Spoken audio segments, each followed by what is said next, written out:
Yo mga ka-Spike, palag ang lineup ng Alas Pilipinas para sa CV League 2025. At hindi lang yan, may surprise international tune-up game pa laban sa Dominican Republic. At alam nyo ba kung sino ang naging susi? Walang iba kundi si Coach George D. Brito mismo. Kung trip mo po ang ganitong content, paiwan ng follow at pa-subscribe na din. Tara, simulan na natin. Unahin muna natin ang lineup. Pinili ng coaching staff ang mga pinakamalalakas, pinaka-consistent at pinaka-hinog na players para katawanin ang Pilipinas sa CV League.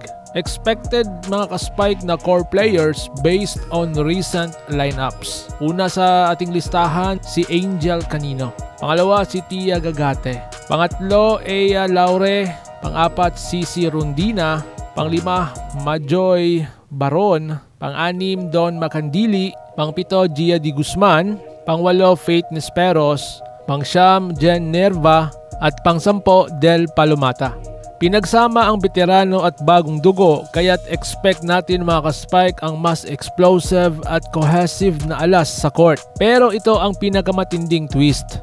Si Coach George Edson D. Brito, dating Brazilian volleyball star at world-class coach, ang naging tulay para magkaroon tayo ng tune-up game laban sa Dominican Republic. Ang Dominican Republic ay isa sa top-ranked team sa women's volleyball sa buong mundo, kaya malaking bagay ito para sa Alas. Ang koneksyon ni De Brito sa international volleyball scene mula Brazil hanggang Europe ay napapakinabangan ngayon ng Pilipinas, kaya dapat lang natin siyang pasalamatan. Sa CV League, ang kalaban natin ay ang mga Southeast Asian teams lang, pero kung makakatapat natin ang isang powerhouse team like Dominican Republic, mas matitibay ang ensayo, mas na-expose ang weaknesses at mas ready tayo sa totoong pressure. Isipin mo si Canino at Rondina, makakaharap ang 6-footers na international caliber, si Gia makakabasa ng mas mabilis na play at ang coaching staff makakuha ng insight ng pang-world level.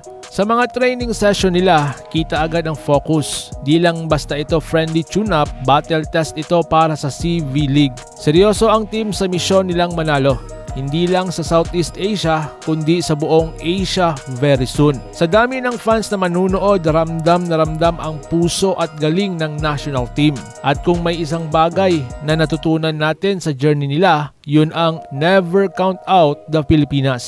Kaya mga ka-Spike, handa na ba kayong sumuporta? Abangan ang laban ng Alas Pilipinas sa CV League at sa tune-up game kontra Dominican Republic. Kung proud ka sa team natin, like mong video nito, mag-comment ka kung sino sa tingin mo ang magbe-breakout star this season. At huwag kalimutang mag-subscribe para updated ka sa lahat ng volleyball content dito sa channel. Alas Pilipinas, buong bansa ang nakaalalay sa inyo. Let's go! So paano? Ingat po kayo.